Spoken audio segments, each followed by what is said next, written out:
শোক, তুই মর, তোর দিকে আমি তাকাইতে চাই না। আপনি হয়তো তখন খুবই রাগান্বিত তার উপর, তোর চেহারা আমি দেখতে চাই না, তোর মতো সন্তান জন্ম দিয়ে আমি ভুল করছি, আছে কিনা এরকম?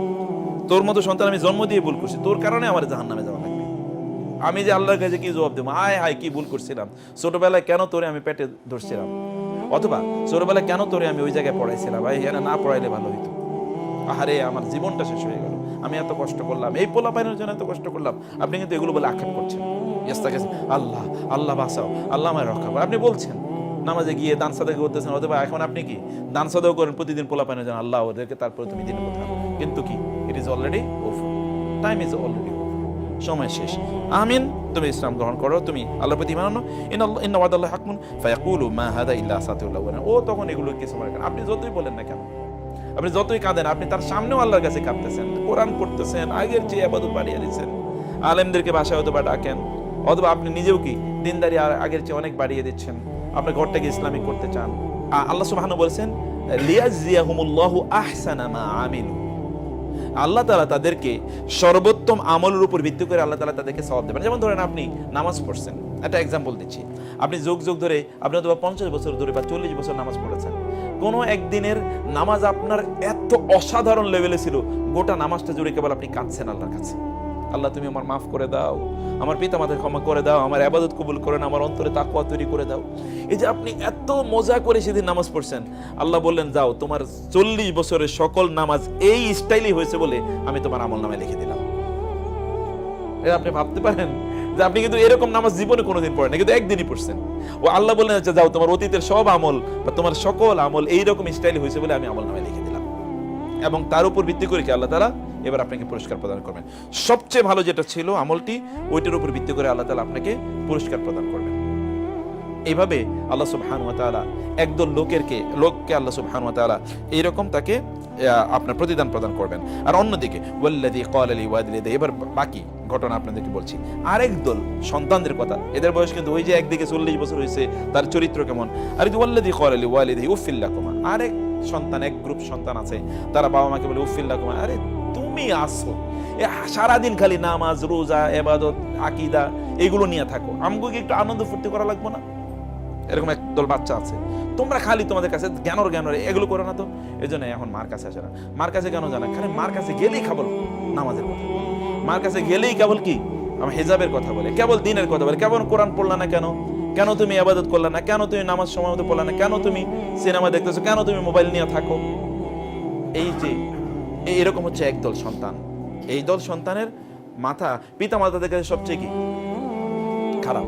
বন্ধুদের সাথে আড্ডা দিতে চাইলে, আড্ডা দিতে পারলে দিনের পর দিন আড্ডা দেবে, মোবাইল দিনের পর দিন সে চালাবে, টেলিভিশন দিনের পর দিন দেখবে, আপনার কি বলে অন্য খেলা দিনের পর দিন, বই গল্পের নাটকের উপন্যাস ইত্যাদি দিনের পর দিন করবে, কিন্তু নামাজের কথা বলছেন মেজাজ এত খারাপ, মারে আমার একেবারে সহ্য হয় না। দেখুন অনেক বাচ্চারা মাকে সহ্য করতে পারে না, অথবা বাবারে সহ্য করতে পারে না, দোয়া করে আল্লাহ বাবা যেন আজকে বাসায় না আসে। কেন? কারণ বাবা আসলে আজকে কি টেলিভিশন দেখছি কিনা আমি, তাইলে আজকে আর এই সিনেমাটা দেখতে পারবো, অথবা আজকে আর এটা দেখতে পারবো। আল্লাহ মা যেন কি একটু দূরে থাকে, মার এই জ্ঞানটা তুমি বন্ধ করে দাও।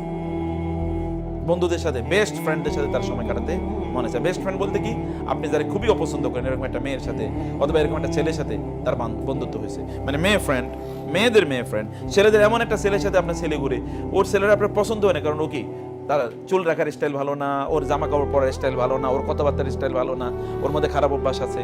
অথবা এমন একটা মেয়ের সাথে আপনার মেয়ের বন্ধুত্ব, যে মেয়েটার মধ্যে কি উগ্রতা আছে, বাবা মার সাথে ঠিক মতো কথাবার্তা বলে না, সবসময় রাগারাগি করে, কেমন যেন থাকে, টয়লেটে গিয়ে আধা ঘন্টা 1 ঘন্টা 2 ঘন্টা কাটায়, মানে এরকম তার চরিত্র, কিন্তু ওর সাথে তার বন্ধুত্ব, আপনি এটা পছন্দ করছেন না। আর আপনি যখনই তাকে দিনের কথা বলেন, তখনই আপনাকে আর পছন্দ হয় না, আপনার সাথে কথা বন্ধ করে দেয়, ঠিক মতো খায় না, খালি শুয়ে থাকে, অথবা কি সে বান্ধবীর সাথে গল্প করতে ফোন একটা ধরলে 2 ঘন্টা পর্যন্ত আর কথা ছাড়ে না। এরকম এক ধরনের সন্তান আছে। এদের আল্লাহ তাআলা বলছেন ওয়াল্লাযী ক্বালা লিওয়ালিদাইহি উফিল লাকুমা আতাইদানিনি আন উখরাজা ওয়া কাদ খালাতিল কুরুন মিন ক্বাবলি, তুমি আমারে কেবল জাহান্নামের কথা বলো, আখিরাতের কথা বলো, আর কি আমগো কি ফুর্তি না, একটু আমাকে একটু, আর তোমাদের বয়স যখন হবে তখন নামাজ পড়বো নি, তুমি তো এখন বুড়ো হয়ে গেছো, তোমার তো এখন আর কোনো কাম নাই, আমাদের এখন বয়স আছে না, আমাদের এখন যৌবন, আমরা একটু আনন্দ ফুর্তি করবো না, ফ্যাশন করবো না। এটা একদল সন্তান এগুলো তারা বলে বলে বেড়ায়। এবং মা বাবাকে কি বলে? উফিল্লাকুম। উফিল্লাকুম মানে তোমার ধ্বংস হোক, ব্যাপারটা এরকম না। চুপ, তুমি এত কথা বলেন, একটা দুধ থুরি, আচ্ছা আজকে ভাতই খামো না। আপনি তো ভাত দিয়েছেন, বাবা নামাজটা পড়ছিল আজকে, ভাতই খামো না, যা। এইখানে সময় এটা নামাজের কথা বলার কথা, একটু ভাত খাইতে চাইছিলাম সারাটা দিন পরে। আছে কিনা এরকম সন্তান? দেখবেন চারিদিকে এরকম কিন্তু আছে, আপনাদের হয়তো মানাই, কিন্তু আমাদের কাছে এরকম অনেক সংবাদ আছে। আজকে খাবোই না, এরপর রাগ করে শুয়ে গেছে। কেন?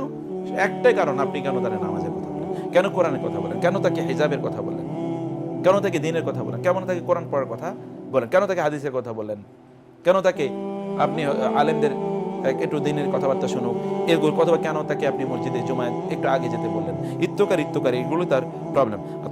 ইদানিনি তুমি কি আমাকে বলছেন ওখরাজা আই উইল বি রিসারেক্টেড ব্যাক, আমাকে আবার আল্লাহ পুনরুত্থিত করবেন। ওয়াকাদ খালাতিল কুরুন মিন ক্বাবলি, এর আগে কত মানুষ শেষ হয়ে গেছে, কই কোন খবর আছে নাকি? ইউরোপ আমেরিকাতে আমার অনেক স্টুডেন্ট আছে, শত শত, এবং এদের যেই স্টোরি শুনি এগুলো মাঝে মাঝে গা শিহরিত হয়ে ওঠার মতো। আর বাংলাদেশে তো আছে, বাংলাদেশে তো আপনাদের চোখের সামনে সব কিছু। ওইখানকার অবস্থা হলো যে অথবা বাবা মা কোনো একটা সন্তানকে শাসন করেছে, এই সন্তানটা 999 ফোন করে বলছে যে পুলিশের খবর দিয়েছে, অলরেডি পুলিশ এসে পিতামাতারে নিয়ে গেছে। এরকম শত শত ঘটনা ঘটছে, পুলিশে বাবা মারে ধরে নিয়ে গেছে, এবং এখন সে তার নিজের মতো করে চলতে পারছে, তাকে এখন বলার মতো কেউ না। ওয়াহুমা ইয়াস্তাগিসানে, আর আপনি তখন আহারে তাহাজ্জুদের মধ্যে পড়ে নামাজ পড়ে, আল্লাহ তুমি আমার ছেলেটারে সৎ পথে আনো, আমার মেয়েটারে তুমি হেদায়েত দাও, আপনি তখন কাঁদতে থাকেন, কিন্তু এই কান্না এখন আর কোনো কাজে লাগতেছে না। কারণ অলরেডি কি আপনার বয়স 40 পার হয়ে অলরেডি আপনি অনেক বড় হয়ে গেছেন, আপনার বয়স এখন 45-50, এখন আপনার সন্তানের বয়স কি 18-20, এখন কেউ কথা শুনবে নাকি? কথা যখন শোনার কথা ছিল তখন তো শোনার নাই। ওই যে বলছি 40 বছর বয়সে আবু বকর যেটা করেছেন, সেই বয়সে তিনি তাই নিজে বাবা মার প্রতি তিনি উত্তম আচরণ করেছেন। বাবা মার সাথে তার আচরণের লেভেলটা দেখেন, তিনি আচরণ কি করেছেন, সন্তানের জন্য আল্লাহর কাছে দোয়া করেছেন। যে না আয়েশা রাদিয়াল্লাহু তাআলা আনহা, ফাতেমা রাদিয়াল্লাহু, মানে কি বলে আসমা বিনতে আবি বকর, আয়েশা বিনতে আবি বকর, তারা ইসলাম গ্রহণ করেছেন। আব্দুর রহমান ইসলাম গ্রহণ করেননি বটে, তিনি পরে ইসলাম গ্রহণ করেন, তিনি সবার বড় ছিলেন, কারণ তার বয়স কিন্তু 18 বেশি হয়ে গেছে, আর এরা কিন্তু ছোট, এরা অলরেডি দিন গ্রহণ করার পর্যায়ে তারা ছিল। তিনি তাদেরকে দিনের পথে নিয়ে আসতে পেরেছেন। এখন আপনি এখন কি ওহুম ইয়াস্তাগিসানিল্লাহ, এখন আপনি কেবল কাঁদেন, কেবল আপনি মাঝে মাঝে উমরা করতেও আসেন বা হজ করতে আসেন, কি জন্য? আল্লাহ আমার সন্তানটারে, আল্লাহ ওরে একটু তুমি দিন দাও, ওর একটু তুমি দিন দাও, কিন্তু ওর মধ্যে কোনো কি কোনো আসর পড়তেছে না, কোনো প্রভাব পড়তেছে না। এখন কারণ যেই বয়সে চলে এসছে, এই বয়সে তার মধ্যে প্রভাব পড়ার কোনো অবস্থা নাই। ওয়াইলাকা আমেন, তখন আপনি তাকে বলেন তোর ধ্বংস হোক, তুই মর, তোর দিকে আমি তাকাইতে চাই না। আপনি হয়তো তখন খুবই রাগান্বিত তার উপর, তোর চেহারা আমি দেখতে চাই না, তোর মতো সন্তান জন্ম দিয়ে আমি ভুল করছি, আছে কিনা এরকম? তোর মতো সন্তান আমি জন্ম দিয়ে ভুল করছি, তোর কারণে আমার জাহান্নামে যাওয়া লাগবে। আমি যে আল্লাহর কাছে কি জবাব দেবো? হায় হায় কি ভুল করছিলাম, ছোটবেলায় কেন তোরে আমি পেটে ধরছিলাম, অথবা ছোটবেলায় কেন তোরে আমি ওই জায়গায় পড়াইছিলাম, ভাই এখানে না পড়াইলে ভালো হইতো, আহারে আমার জীবনটা শেষ হয়ে গেল, আমি এত কষ্ট করলাম, এই পোলা পাইনের জন্য এত কষ্ট করলাম। আপনি কিন্তু এগুলো বলে আক্ষেপ করছেন, আল্লাহ আল্লাহ বাঁচাও, আল্লাহ আমায় রক্ষা করে আপনি বলছেন, নামাজে গিয়ে দান সাদাকা করতেছেন, অথবা এখন আপনি কি দান সাদাকা করেন প্রতিদিন, পোলা পাইনের জন্য, আল্লাহ ওদেরকে তারপরে তুমি দিনের পথে আনো, কিন্তু কি it is already over, time is already over, সময় শেষ। আমিন, তুমি ইসলাম গ্রহণ করো, তুমি আল্লাহর প্রতি ঈমান আনো, ইন্না ওয়াদাল্লাহি হাক্কুন ফায়াকুলু মা হাদা ইল্লা আসাতিউল আউয়ালিন। ও তখন এগুলো কিছু মনে করেন, আপনি যতই বলেন না কেন, আপনি যতই কাঁদেন, আপনি তার সামনেও আল্লাহর কাছে কাঁদতেছেন, কোরআন পড়তেছেন, আগের চেয়ে ইবাদত বাড়িয়ে দিচ্ছেন, আলেমদেরকে বাসায় হয়তো বা ডাকেন, অথবা আপনি নিজেও কি দিনদারি আগের চেয়ে অনেক বাড়িয়ে দিচ্ছেন, আপনার ঘরটাকে ইসলামিক করতে চান। ওই পোলা পাইনি এগুলো দেখে বলে এগুলো ওনারা সেকেলে যুগের মানুষ, এরা করুক, আমরা আমাদের যুগে আছি। আপনি হয়তো বা কি করছেন, একবার এক বুড়ারে দেখা গেল বাসায় গিয়ে উনি মসজিদে সকাল থেকে গিয়ে একেবারে রাত পর্যন্ত মসজিদে, তো একজন জিজ্ঞেস করছে কি ব্যাপার আপনি সকাল থেকে রাত পর্যন্ত মসজিদে? বলে আমার মেয়ের আজকে বিয়ে হইতেছে, তো এই জন্য আমি বাসা যাচ্ছি। বলে মেয়ের বিয়ে হচ্ছে, আপনি বাসা যাচ্ছেন না কেন? বলে ওইখানে আজকে ড্যান্স পার্টির আয়োজন করছে, জন্য আমি বাসা যাইতেছি। হ্যাঁ, কিন্তু মসজিদে, আর মেয়ের ওইখানে ড্যান্স পার্টির আয়োজন করছে বিয়ে। আসলে এরকম বহু দিনদার লোককে দেখবেন, মহিলা আছে, পুরুষ আছে, আমি বহু মহিলা থেকে অনেক দেখি, অনেক বোনরা তারা হিজাব পরে আছেন, তার মেয়েটার বয়স 18, মেয়ের জামা কাপড় যেভাবে গেছে ওর দিকে তাকাইলে ইমান কি অলরেডি অন্যদিকে ইমান দৌড় দেয়, মানে তার দিকে তাকাইলে এরকম জামা কাপড় মেয়েরা যাচ্ছে, আর ওই যে উনি কিন্তু অথবা তার বয়স 50, উনি একেবারে হেজাব পরে, ওনার হেজাব পড়লেই কি আর না করলে তার দিকে কেউ তাকাবেও না, যার দিকে তাকাবে ওরে কি অর্ধ উলঙ্গ করে নিয়ে যাচ্ছে। সমাজ এমন একটা জায়গায় আমরা গিয়ে দাঁড়িয়েছি। তো এমন হয়, কিন্তু এটা কেন হয়ে গেছে? মূল প্রবলেমটা কখন তৈরি হয়েছে? ছোটবেলা। মূল সমস্যাটা কোথায়? ওই 40 বছর বয়সে যখন আপনি বিয়ে করেন, তখন আপনি 25 বছর বয়সে বিয়ে করলেন, তখন আপনার সন্তান হবে অথবা 2-3 বছর পরে বা হলো, আরো 25 থেকে 30 বছর বয়সে আপনি বিয়ে করেন, যেটা বললাম আর কি আমাদের এখন কালচার হচ্ছে। তখন আপনার বয়সের সন্তানের বয়স 6-7 বছর, আপনি তাকে ট্রেনিং এর মধ্যে আপনি আনতে পারছেন। কিন্তু এরপরে তো অলরেডি এটা যখন আপনাকে ইয়ে থেকে সরে যাবে, তখন আপনি করতে পারবেন না। উলাইকাল্লাযীনা হাক্কা আলাইহিমুল কওলু ফি উমামিন ক্বাদ খালাত মিন ক্বাবলিহিম মিনাল জিন্নি ওয়াল ইনসি ইন্নাহুম কানু খাসিরিন। কিন্তু এখানে দুইটা ঘটনা ঘটে যায়। একটা হচ্ছে পিতামাতা তারা বিপর্যস্ত অবস্থায় থাকে, আর যে সন্তানরা পিতামাতার প্রতি এইরকম আচরণ করেছে, পিতামাতা কেবল তাদেরকে দিনের কথা বলেছে, কিন্তু পিতামাতার সাথে তাদের আচরণটা কেমন ছিল? খুবই রাফ। আর ওইদিকে পিতামাতা দিন বিরোধিতা করেছে, কিন্তু তারপরে পিতামাতার সাথে তাদের আচরণ কেমন ছিল? খুবই ভালো। আবু বকর রাদিয়াল্লাহু তাআলা অথবা আবু হুরায়রা, পিতামাতা ইসলাম কিন্তু গ্রহণ করে নাই, বরং ইসলাম বিরোধিতা করেছে, কিন্তু তারপরও তারা ইসলাম গ্রহণ করার পরেও পিতামাতার সাথে তাদের আচরণ ছিল ভালো। আল্লাহ তাআলা তাদের কারণে তাদের পিতামাতাকে মুসলিম বানিয়েছেন। আর এই সন্তানের পিতামাতা ভালো, কিন্তু সন্তান কি? খারাপ। সন্তান পিতামাতা দিনের কথা বলছে, কিন্তু সন্তান দিনের কথা শুনছে না। আল্লাহ তাআলা বলছেন এই সন্তানদের কি হবে? উলাইকাল্লাযীনা হাক্কা আলাইহিমুল কওলু ফি উমামিন ক্বাদ খালাত মিন ক্বাবলিহিম মিনাল জিন্নি ওয়াল ইনস। এরা জাহান্নামে যাবে। এই পিতামাতা, এই সন্তানরা একদিকে তারা জাহান্নাম, অন্যদিকে ইন্নাহুম কানু খাসিরিন, এরা এই দুনিয়াতে কি ক্ষতিগ্রস্ত। দুনিয়ার প্রত্যেকটা পদক্ষেপে এরা ক্ষতিগ্রস্ত হবে, এরা ব্যর্থ হবে, এরা বিপর্যস্ত হবে, এদের কোনো সফলতা থাকবে না দুনিয়ায়। এই সন্তানরা দেখবেন, যে সন্তানরা পিতামাতার সাথে উত্তম আচরণ করে না, এদের দুনিয়াটা পুরো জাহান্নামে পরিণত হয়ে যায়। যে সন্তানরা পিতামাতার সাথে ভালো আচরণ করেছে, তাদের দুনিয়াতে আল্লাহ সুবহানাহু ওয়া তাআলা তাদেরকে জান্নাতের সুখ দেন, জান্নাতের উপলব্ধি তারা দুনিয়ার মধ্যেই পায়। তাহলে কি হলো? পিতামাতার সাথে আচরণের দুইটা দৃষ্টিভঙ্গি এখানে আল্লাহ সুবহানাহু ওয়া তাআলা বললেন। এবং ওয়ালিকুল্লিন দারাজাতুম মিম্মা আমিলু ওয়ালিউওয়াফিহুম আমালুহুম লা ইউজলামুন। এদের প্রত্যেকেরই পিতামাতা যে ইবাদত করেছে তাদের জন্য তারা সওয়াব পাবে, সন্তানরা যা করেছে তাদের জন্য তাদের বিপর্যয়ের মধ্যে তাদেরকে পড়তে হবে। কিন্তু আমাদেরকে মনে রাখতে হবে যে আমাদেরকে কিন্তু সময়টা কিন্তু আমাদের আগেই। আপনি কেবল মনে করলে চলবে না যে আপনি ভালো মানুষের জন্য আপনার সন্তান ভালো হবে, এটা মনে করার কোনো কারণ নেই। আচ্ছা বলেন তো, নূহ আলাইহিস সালাম কি নবী না? নূহ আলাইহিস সালাম কি নবী ছিল কিনা? তো তার সন্তান কি করেছিলেন? তার সন্তান কি ইসলাম গ্রহণ করেছে? না, সে তো ইসলাম গ্রহণ করেন নাই। আবার ইউসুফ আলাইহিস সালামের বাবাকে ইয়াকুব আলাইহিস সালাম না, তিনি নবী না? শুধু কি নবী, তিনি কার ছেলে? ইব্রাহিম আলাইহিস সালামের নাতি, ইসহাক আলাইহিস সালামের ছেলে। কিন্তু তার ছেলেরা মিলে ইউসুফ আলাইহিস সালামকে অন্য ভাইকে হত্যা করার জন্য কূপে নিক্ষেপ করেছে না? শুধু কি কূপে নিক্ষেপ করেছিল, বাপের কাছে তো অব্যাহতভাবে মিথ্যা বলে গেছে যে না ওরে নেকড়ে বাঘ তাকে খেয়ে ফেলছে, আমরা মিথ্যা বলি না, তুমি আমাদেরকে বরং বিশ্বাস করো না, কত কথাবার্তা। আবার দেখেন, নবীর বাপের কাছেই কিন্তু এরা বড় হচ্ছে। আর ইউসুফ আলাইহিস সালাম বড় হইতেছেন কোথায়? ওই আজিজের স্ত্রী, মিশরের গভর্নরের স্ত্রীর ঘরে তিনি বড় হচ্ছেন, আবার কারাগারে গিয়ে বড় হচ্ছেন। তার তো একটা খারাপ, কারাগারে গেলে বাংলাদেশের কারাগারের অবস্থা, কেউ যদি একবার কারাগারে যায় তাহলে আগে ছিল চোর, এখন কি মহা ডাকাইত হয়ে বাইর হয়। আগে চোর ছিল, এখন ডাকাত। আগে হয়তো মানুষের সাথে খারাপ আচরণ করতো, এখন ওখান থেকে বের হওয়ার পরে মানুষের গুলি করে মারে, তাই না? কারণ কারাগারে কি খুব খারাপ লোকজনের সাথে থাকে, ওর মধ্যে খারাপ চরিত্র তৈরি হয়। কিন্তু ইউসুফ আলাইহিস সালাম কারাগারে গিয়ে কি করছে? তিনি আরো ভালো মানুষ। তিনি কিন্তু কারাগারে এরকমও না যে তার ওইখানে চরিত্র একটু খারাপ হয়েছে। তাহলে তিনি ছিলেন কোথায়? একটা টাফ এনভায়রনমেন্টে, কিন্তু তিনি ছিলেন ভালো। আর এরা তো নবীর কাছেই ছিল, এরা কিন্তু ভালো হয়নি।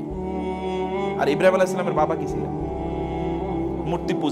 মূর্তি পূজক। শুধু তা না, মূর্তি পূজকের মন্ত্রী ছিলেন তিনি। তার ঘরে কে জন্ম নিয়েছে? ইব্রাহিম আলাইহিস সালাম কে? আবুল আম্বিয়া। ইব্রাহিমের জন্মের পর, ইব্রাহিম নবী হওয়ার পর থেকে আর কোন নবী ইব্রাহিমের বংশের বাইরে আসে না। সব নবী ইব্রাহিম আলাইহিস সালামের বংশের, হয় তার ছেলে অথবা তার নাতি অথবা তার নাতির নাতি, তার বংশে, তার ব্লাডে এসে। কি মর্যাদা আল্লাহ তাআলা তাকে দিয়েছেন। অথবা তার বাবা গিয়েছিলেন মূর্তি পূজক এবং তাকে করছেন, তেজ্য পুত্র করেছেন। আমাদের যেটা বলে তেজ্য করেছেন। কোরআনে আছে সূরা মারিয়ামে যে তুমি লাআরজুমান্নাকা ওয়াহজুরনি মালিয়া, আমি তোমাকে পাথর মেরে হত্যা করবো অথবা দূরে সরে যাও আমার কাছ থেকে, গেট আউট। তিনি চলে গেছেন। অতএব সবসময় মনে করার কোন কারণে আপনি খুবই ভালো মানুষ, আপনার সন্তানরা ভালো হবে। আবার এটা মনে করার কারণে আমি খুবই খারাপ, এই জন্য আমার পোলাপাইনও খারাপ হবে, এটা মনে করার কারণে আল্লাহ সুবহানাহু ওয়া তাআলা আলটিমেট ডিসাইডার যে কি হবে না হবে। কিন্তু আপনার দায়িত্বটা আপনাকে পালন করতে হবে। কি কারণে? কারণ নাইলে আপনাকে জবাবদিহি করতে হবে শেষ মতো গিয়ে আল্লাহর কাছে, আপনাকে জবাবদিহি করতে হবে। আর এই জবাবদিহি করার যখন ওদের বয়স, যখন তারা বালেগা হয়ে যাবে, তখন তাদের সিদ্ধান্ত তাদের। এবং ওই সময় আপনার প্রতি মানে তাদের আচরণ যা হবে তার উপর তাদের দুনিয়ার সফলতা নির্ভর করবে, আখিরাতের সফলতা তাদের কাজের উপর নির্ভর করবেই, তারা কি করছে। কিন্তু আপনার সাথে তাদের আচরণের উপর ভিত্তি করে তাদের দুনিয়ার সফলতা নির্ভর করবে। ওরা দুনিয়া কিন্তু ক্ষতিগ্রস্ত হবে তারা যদি পিতামাতার সাথে খারাপ আচরণ করে। একবার ছোটবেলা গল্প শুনেছি আর কি। গল্পটা হলো যে এক ছেলে তার বাবাকে মারছিল, তো মারতে মারতে ঘর থেকে বের করে নিয়ে গেছে একটা জায়গায়। তখন এবার বাবা বলতেছে ছেলেরে, আর মানিস না, এর চেয়ে আর দূরে নিস না। বলে মানে কি? বলে আমি আমার বাপেরে মারতে মারতে এখানে আনছিলাম, অতএব তুই আমার এর চেয়ে বেশি নিস না। বুঝতে পেরেছেন? আপনি যা করবেন you will be samely treated. আপনি যা করবেন পিতামাতার সাথে, আপনার সন্তানরা আপনার সাথে তার চেয়ে খারাপ করবে। বৈশা থাকেন, দেখেন না কয়েকদিন পরে হুবহু তা করবে, এর চেয়ে এক ফোঁটো কম করবে না, বরং এর চেয়ে বেশি করবে। অতএব তাদেরকে ছোটবেলায় তাদেরকে ঠিক করার জন্য আমাদেরকে দায়িত্ব নিতে হবে। আমি আজকে সকালে এই আয়াতগুলো পড়ছিলাম আর আমি খুব মানে আমার অন্যরকম ফিল হচ্ছিল। সারাদিনই আয়াতগুলো নিয়ে আমার মাথায় আসতেছিল। আল্লাহু আকবার, আল্লাহ সুবহানাহু ওয়া তাআলা কি ফিলোসফি দেখেন, কি দর্শন কোরআনে। আমি দিস ভাই, আমি তো জানি না, আমি কোরআন পড়াই, কোরআনিক অ্যারাবিক পড়াই, কোরআনে গ্রামার পড়াই, কোরআন নিয়ে অনেক ধরনের কোর্স পড়াই আমি অনলাইনে। আমার স্টুডেন্টদের মধ্যে অধিকাংশ হচ্ছে মোস্ট অফ দেম, এবং তারা এত ভালো পারেন আলহামদুলিল্লাহ। তো আপনারা কোরআনটাকে বুঝেন, কোরআনের কাছে আসেন, কোরআন দর্শনটা ধারণ করার চেষ্টা করেন, ইসলামকে ধারণ করার চেষ্টা করেন। এবং বয়স যাদের 40 হয়ে গেছে অলরেডি, আপনারা দ্রুত আল্লাহর কাছে আত্মসমর্পণ করেন। যদি আপনাদের নিজেদেরকে বাঁচাতে চান, আপনাদের পরবর্তী জেনারেশনকে বাঁচাতে চান। আল্লাহ সবাইকে অনেক অনেক কল্যাণ দান করুন এবং আল্লাহ সুবহানাহু সবাইকে অনেক ভালো দান করুন। আমিন। হাদা ওয়া সাল্লাল্লাহু সুবহানাহু ওয়া তাআলা নবিয়িনা মুহাম্মদ ওয়া আলিহি ওয়া সাহবিহি আজমাইন। সুবহানাকাল্লাহুম্মা ওয়া বিহামদিকা আশহাদু আল্লা ইলাহা ইল্লা আনতা আস্তাগফিরুকা ওয়া আতুবু ইলাইক। কোন প্রশ্ন থাকলে জাযাকাল্লাহু খাইরান।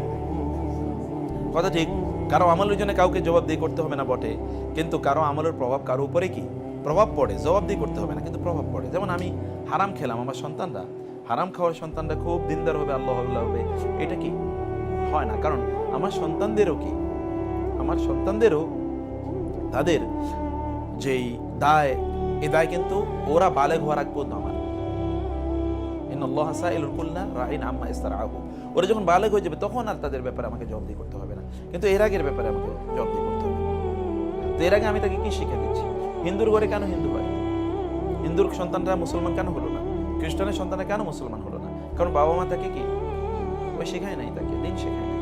আমরা তো ফরচুনেটলি মুসলমান। যদি চয়েস করতে দেওয়া হয়তো আমাদেরকে, কেউ যদি হিন্দুর ঘরে জন্ম নিত, কয়জন মুসলমান হইতাম বলেন তো? সম্ভাবনা আছে? আমি তো 0% দেখি, কারণ ইসলাম সম্পর্কে আমাদের কোনো জ্ঞান নেই। আমরা তো জানি না মুসলমান না। আমরা কি, আমরা বংশ পরম্পরায় আমরা মুসলমান। জি স্যার। এই যে সন্তান যদি নাবালেগ অবস্থায়, তাহলে তো ওই সন্তানের পরবর্তী গুণাবলী কি পিতামাতা সাইয়াতে জারিয়া শেখালো না তো।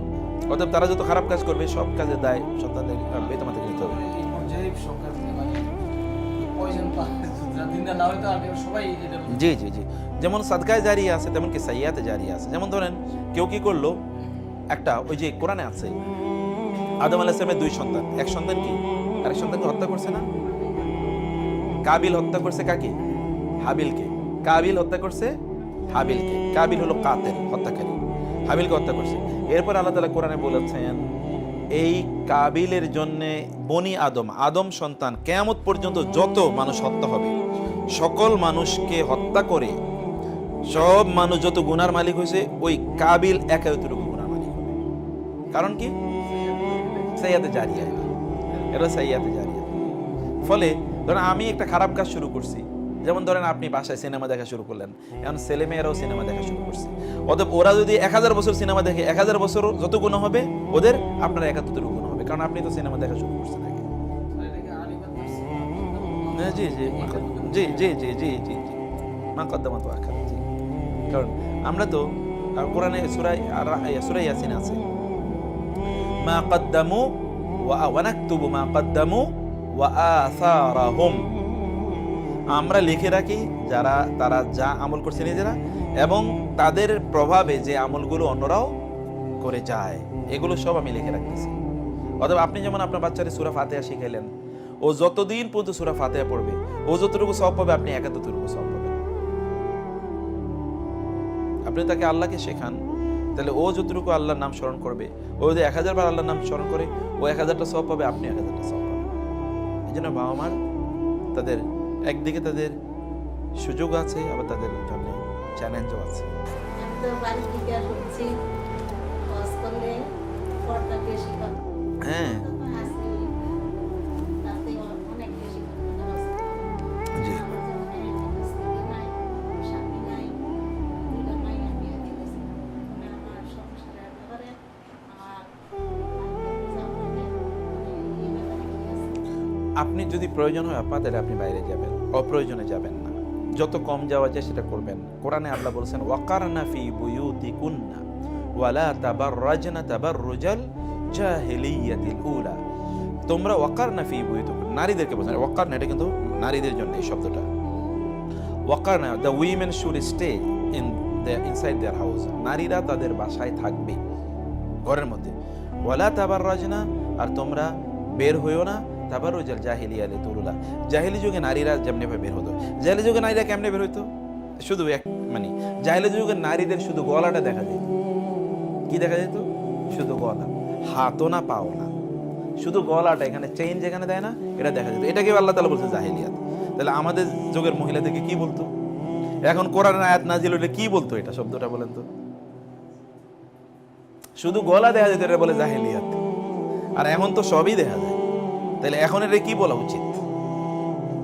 সে কারণে যেটা করতে হবে তা হলো যে আপনি অপ্রয়োজনে বের হবেন না, যতটুকু প্রয়োজন ততটুকু বের হবেন। কথা বলবেন, অপ্রয়োজনীয় কথা বলবেন না কারোর সাথে। মহিলার যেটা, এই যে বোনদেরকে আমি বলি, এই যে বাজারে দোকানে গিয়ে বলেন না ভাইয়া এটার দাম কত, ও আপনার ভাইয়া কবে থেকে হয়েছে? ও তো বিক্রেতা, ওরা আপনি ভাইয়া কেন বলেন? এবং ওর সাথে রসালো গল্প কেন করেন? এটা কিন্তু পার্সোনালিটির ইস্যু, এটা পার্সোনালিটির ইস্যু। আমার নারীদেরকে তো আমি কথা বলতে কেমন তুলে দেবো না। ও ভাই ভাইয়া কি, ও তো বিক্রেতা, ওর সাথে গল্প করে কি আছে? দাম কত বলো, আপনার পছন্দ হলে কিনবেন, না নাই, আর তার জন্য খোঁজ গল্প নাই। আপা আপনারই দেখে আমি দাম কমাইছি, আপনারই দেখে কেন ও দাম কমাইছে? আপনি কি তার মানে ভন্ডামি, ও আপনার সাথে গল্প করতে চায়, বলেন দরকার ব্যাস। এক বিজনেস স্টক, মানে কথা যতটুকু ততটুকুই, এটা করতে হবে আপা। আর যদি বাজারে যেতে হয় তাহলে সে সকল বাজারে যাবেন যেখানে পুরুষদের আনাগোনা কম, সেরকম জায়গায়। ফেরি থেকে কিনবেন আপা, জান্নাত তো আমাদের জন্য বেশি জরুরি। মানে একটা এক্সাম্পল বলছি আর কি, এক্সাম্পল বলছি। যেমন হতে পারে মানে বাজারে যাওয়া তো আর হারাম না, আপনার যেতেও হতে পারে। কিন্তু আপনি যেমন ধরেন আপনি যাবেন হলো যেমন ফেরিওয়ালার কাছ থেকে আপনি কিনলেন, বাসার কাছে যারা আছে এরকম জায়গায়। এবং যত কম যাওয়া যায়, একবার যখন যাবেন তখন একবার বেশি জিনিস আইটেম কিনে নিয়ে আসবেন। কথা মানুষের সাথে কম বলতে হবে, আর পরিপূর্ণ হিজাব নিয়ে যেতে হবে। কারণ নারীদের কণ্ঠের মধ্যেও সিডাকশন আছে।